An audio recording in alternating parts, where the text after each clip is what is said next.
मालती, सुशीला काकी के कपड़े सिल गए हैं, उन्हें दे आओ। मैं तब तक प्रियंका और पूनम के साथ खाने की तैयारी कर लेती हूँ। अपनी सबसे बड़ी जेठानी उर्मिला की बात सुनकर साक्षी तनीषा सिले हुए कपड़ों को ले जा रही होती हैं कि तभी मालती सुशीला खुद ही अपने कपड़े लेने के लिए उनके घर आती हैं। अरे उर्मिला, हमारे कपड़े सिले या नहीं? कल हमें शादी में पहन कर जाने हैं। अरे काकी सिल गए हैं, वही तो देने के लिए आ रही थी, ये लीजिए। मैं तो पहले से ही जानती थी कि तुम पांचों के हाथों में तो सिलाई का जादू है, और जादू पूरे गांव में तुम पांचों से अच्छी सिलाई कोई कर ही नहीं सकता। ये लो तुम्हारे सिलाई के पैसे। आप दोनों खड़ी क्यों हैं? बैठिए। जाओ उर्मिला बहू, इनके लिए चाय बना लाओ। अरे नहीं नहीं, इसकी कोई जरूरत नहीं है, हमें तो आपके घर में आने से भी डर लगता है। बुरा मत मानना जयंती, पर लेकिन आपका घर किसी पुरानी गुफा से कम नहीं है। जब देखो कहीं ना कहीं से मिट्टी ही गिरती रहती है। और नहीं तो क्या, आखिरकार कब तक आप लोग इस घर में रहेंगे? मैं तो कह रही हूँ उधार लेकर ही अपना घर बनवा लो, क्या पता। इतना कहकर सुशीला और मालती वहाँ से चली जाती हैं। उन दोनों की बातें सुन पांचों बहुएं एक दूसरे की शक्ल देखने लगती हैं। अब तो आसपास के लोग भी हमारे इस घर का मजाक उड़ाने लग गए हैं। माँ जी, हमें अपने घर की मरम्मत करवा लेनी चाहिए। पर कैसे? मरम्मत करवाने के लिए आराम से 1-2 लाख रुपए लगेंगे, और क्या हमारे पास इतने पैसे हैं? तुम पांचों सिलाई करके मुश्किल से 500-600 रुपए ही कमा पाती हो, और तुम पांचों के पति कबाड़ी का सामान इकट्ठा करके दिन का 100-200 रुपए। इतने कम पैसों में घर की मरम्मत तो दूर, एक टीन की छत भी नहीं डलेगी। अपने घर की हालातों से वाकिफ पांचों बहुएं अपनी सास से ज्यादा कुछ नहीं कहती और वापस अपने घर के कामों में लग जाती हैं। आज बहुत जोरों की भूख लगी है, जल्दी से खाना लगा दो। आप लोग हाथ मुंह धो लीजिए, हम तब तक खाना लगाते हैं। उर्मिला साक्षी जैसे ही चूल्हे के पास खाने के लिए जाती हैं तो देखती हैं कि उनके खाने के बर्तन के पास 2 कौवे बैठकर उनके बनाए हुए खाने को खा रहे हैं। हे भगवान, हमारे घर में ये कौवे कैसे आ गए? चलो भागो यहाँ से। साक्षी के भगाने पर वो दोनों कौवे चूल्हे के पास बनी दीवार के छेद में से उड़कर बाहर चले जाते हैं। वैसे ही घर में राशन नहीं था, इतनी मुश्किल से खाना बनाया था, और इन कौवों ने भी खाना खराब कर दिया। दीदी, इसमें कौवे की भी क्या गलती है? गलती तो हमारे इस घर की और रसोई की ऐसी हालत की है जहाँ हर जगह दीवारों और छत में छेद हो रही है। आज तो बस एक कौवे ही आए थे, कल कुछ जानवर पक्षी भी आ सकते हैं। कौवे के खाना झूठा करने की वजह से सभी लोग उस रात खाली पेट ही सो जाते हैं, लेकिन सोना भी इस गरीब परिवार की किस्मत में नहीं था। थोड़ी देर में तेज आंधी हवाएं चलने लगती हैं और छत और दीवारों के छेद से मिट्टी और बारिश भी आने लगती है।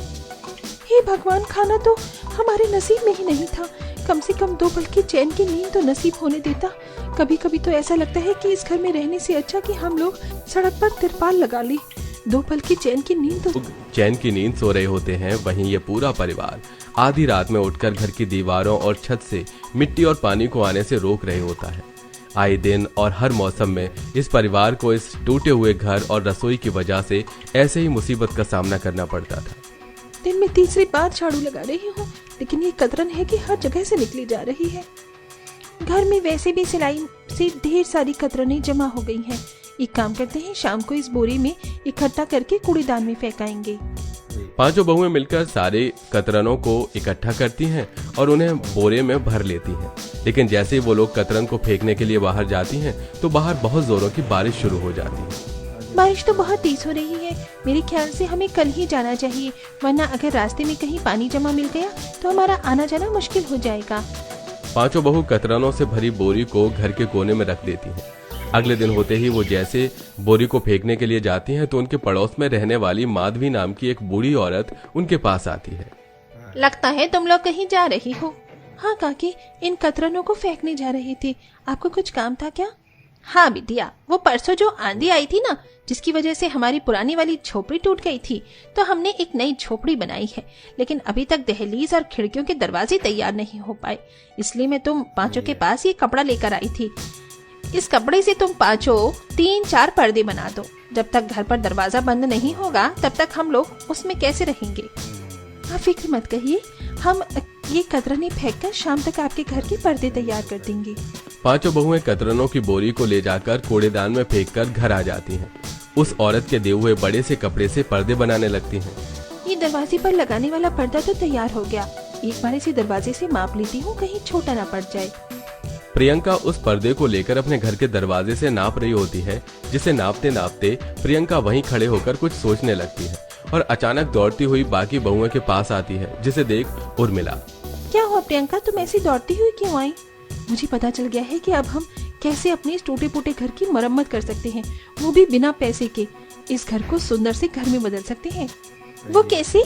हम उन्हें चिकनी मिट्टी से भर कर देंगे और उसकी सूखने के बाद हम लोग रंग बिरंगे कपड़ों को सिलकर आपस में जोड़ लेंगे और उससे अपने घर की छत, दरवाजों, खिड़कियों, दीवारों को अच्छे से ढक देंगे, जिससे हमारे घर की मरम्मत भी हो जाएगी और हमारा घर काफी सुंदर भी लगेगा।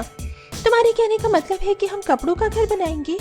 हाँ, और वैसे भी अब तो बारिश का मौसम भी खत्म हो चुका है, कुछ समय में ठंडा मौसम शुरू हो जाएगा। हमारे पास इतने तो पैसे हैं ही नहीं कि हम लोग ठंड में कोई हीटर लगा सकें, लेकिन अगर हम अपने घर को कपड़ों के घर में बदल देंगे तो आराम से ठंड में भी रह सकेंगे। गर्मी में हमारा घर ज्यादा गर्म नहीं होगा और बरसात में भी ज्यादातर कपड़े पानी को सोख लेंगे। वैसे प्रियंका, तुम्हारा आइडिया तो अच्छा है, लेकिन इन सब के लिए हमें काफी सारे कपड़ों की जरूरत पड़ेगी और हमारे पास इतने कपड़े नहीं हैं। अरे तुम सब जल्दी से मेरे साथ चलो। अब पांचों बहुएं भागते भागते उस कूड़ेदान में जाती हैं, जहां उन्होंने कतरनों से भरी बोरी को फेंका था। सभी बहुएं उस बोरे को वापस कूड़ेदान से अपने घर ले आती हैं। कपड़े का घर बनाने के लिए हमारे पास ढेर सारी कतरन हैं। हम सभी कतरनों को आपस में जोड़कर अपनी सिलाई मशीन की मदद से सिएंगे और इससे बड़े बड़े कपड़े तैयार कर लेंगे। अब पांचों जुगाड़ू बहुएं कतरन को सुई धागे और सिलाई मशीन की मदद से आपस में जोड़ने लगती हैं और देखते ही देखते वो लोग उस मामूली कतरनों से काफी सुंदर सुंदर बड़े से कपड़े तैयार कर लेती हैं। कभी सोचा भी नहीं था कि कतरनों को मिलाकर सुंदर सा कपड़ा घर तैयार हो सकता है। मुझसे और इंतजार नहीं होता, मुझे अपने कपड़ों के बने हुए घर को जल्द से जल्द देखना है। पांचों जुगाड़ू बहुएं जुगाड़ करके आपस में कतरनों को सिलती हैं और साथ ही साथ घर में रखी हुई कुछ मोतियों और लेसेस को उनके ऊपर लगा देती हैं, जिसके बाद अब वो सभी मिलकर उन कपड़ों की मदद से अपने घर की दीवारों और खिड़कियों को अच्छे से ढकने लगती हैं, जिसे देख जयंती। हमारे घर की दीवार कितनी ज्यादा सुंदर लग रही है ना। कल तक तो इन पर ठीक से पपड़ी भी नहीं थी और अब देखो। ये तो बस शुरुआत है, अभी आप आगे आगे देखती जाइए। दीवारों के साथ साथ छत पर भी पांचों बहुएं उन कतरनों से सिले हुए कपड़ों को अच्छे से लगा देती हैं, जिससे उनका टूटा हुआ घर भी ठीक हो जाता है और उनके कपड़ों के बने हुए घर की खूबसूरती को देखकर अरे मुझे तो यकीन नहीं हो रहा है कि हमारे कपड़ों से बना हुआ घर है, कितना सुंदर घर है। जिस परिवार ने कभी अपने घर की दीवारों पर पेंट करवाने के सपने भी नहीं देखे थे, उस गरीब परिवार को इतना सुंदर कपड़ों का बना हुआ घर पर काफी ज्यादा खुशी होती है। हमारा कपड़ों का घर तो तैयार हो गया, लेकिन अब रसोई का क्या करें? एक ही कमरे में रसोई होने की वजह से जब भी खाना बनाते हैं तो पूरा घर धुएं से भर जाता है। मेरे पास इसका एक बहुत अच्छा जुगाड़ है। जिस तरह से हमने कपड़ों का घर बनाया है वैसे ही रसोई भी बना देते हैं।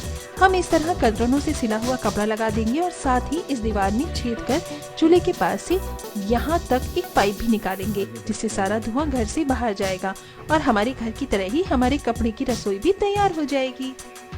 पांचों जुगाड़ू बहुएं अब कपड़ों की मदद से अपनी रसोई को भी अपने घर से अलग कर एक सुंदर रसोई बना देती हैं और ऐसे ही कुछ समय गुजर जाता है।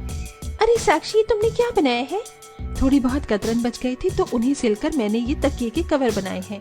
ये तो बहुत ज्यादा सुंदर लग रहे हैं। इतने सुंदर तो मार्केट में भी नहीं मिलते होंगे। अगर मार्केट में नहीं मिलते तो क्या हम इन्हें बनाकर बेच सकते हैं ना? लोगों के कपड़े सिलने के बाद जो हमारे पास कतरन बचेगी ना, हम उनसे ऐसे ही तकिए के कवर, चादर और घर में सजाने के लिए छोटी छोटी चीज बनाएंगे और उन्हें बेचकर इस घर को चलाने में अपने अपने पतियों की मदद करेंगे। अब पांचों जुगाड़ू बहुएं कतरनों से चादर, तकिए, कवर जैसी चीज बनाकर मार्केट में बेचते हैं, जो लोगों को काफी ज्यादा पसंद आता है, जिससे अब वो लोग ठीक ठाक कमाई करना शुरू कर देते हैं और धीरे धीरे अपने हालातों को बदलते हैं। क्या आपने भी कभी कोई काम जुगाड़ से किया है? अगर किया है तो हमें कमेंट